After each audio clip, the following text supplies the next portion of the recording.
दुई दिन तले समस्त छाती थरेदेला भाया घटना घटी। गोटे प्रमुख पर्यटन स्थली हूँ गोपालपुर सी बीच। समस्त को आकृष्ट करा जे आपण आसतु एवं ओडिशार टूरिज्म जो अच्छी से सब विजिट करंतु। जो सरकार टूरिज्म डेभलप कथा कहते विदेश रू टूरिस्ट मान को आकृष्ट करुँच सुरक्षा व्यवस्था एते नगण्य ता जलजल देखा गोटे स्टूडेंट तार छात्र बंधु सहित बुलवा जाइथिला एवं सेठी 10 जन युवक जो भाई भाव में सहित व्यवहार कले असदाचरण कले एवं एसपी कहवा अनुसार जे 3 जन ताकू दुष्कर्म करिसेंती। एक गण दुष्कर्म केस मूल कथा हूँ जे 3 जन गण दुष्कर्म करिसेंती कि एसपी चाप रही क्या घोड़े देवाई ताकू खसई देवाई से 3 जन ना कहते ना 3 जन ठारू अधिका अच्छा ता तो तदंत सापेक्ष किंतु मासे है ना पाखापाखि 12-15 दिन तले गोलंथरा रे मध्य 2 जन युवती को लेकिन केमती गण दुष्कर्म कराइला ये अंचल को दोहलई देता।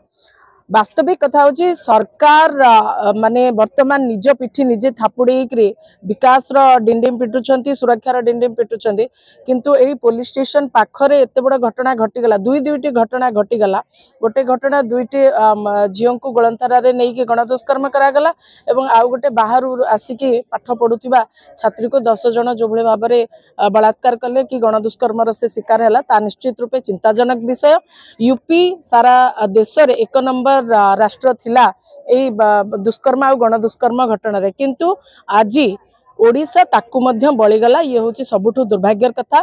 प्रति घंटारे जड़े महिला दुष्कर्मर शिकार हूँ सबुठु चिंताजनक विषय।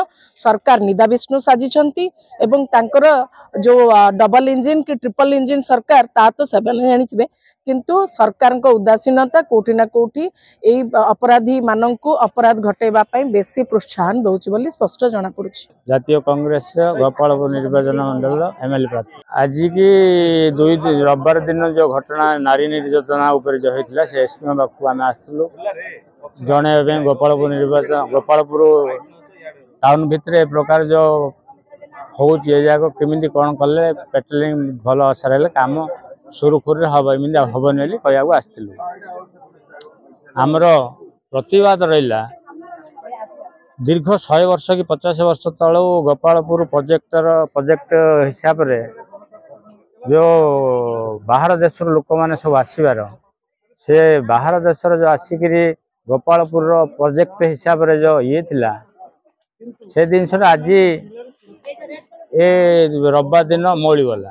शुणु आज जिला कांग्रेस कमिटी तरफ और राज्य कांग्रेस कमिटी तरफ एक डेलीगेशन ब्रह्मपुर एसपी को देखा कलु कारण जो गत 2 दिन तले जो 10 जन जड़े महिला को गणधर्षण करते से गणधर्षण 10 जन जाक मुदला धराई किंतु ये जो सुरक्षा को टाइट करने और नारी मान किपर सुरक्षा दि जापर एवं को जगह को निषिद्धांचल डिक्लेयर करा यही जिनस गुड़िक एसपी सहित आम प्रांजल भाव में आलोचना कलु।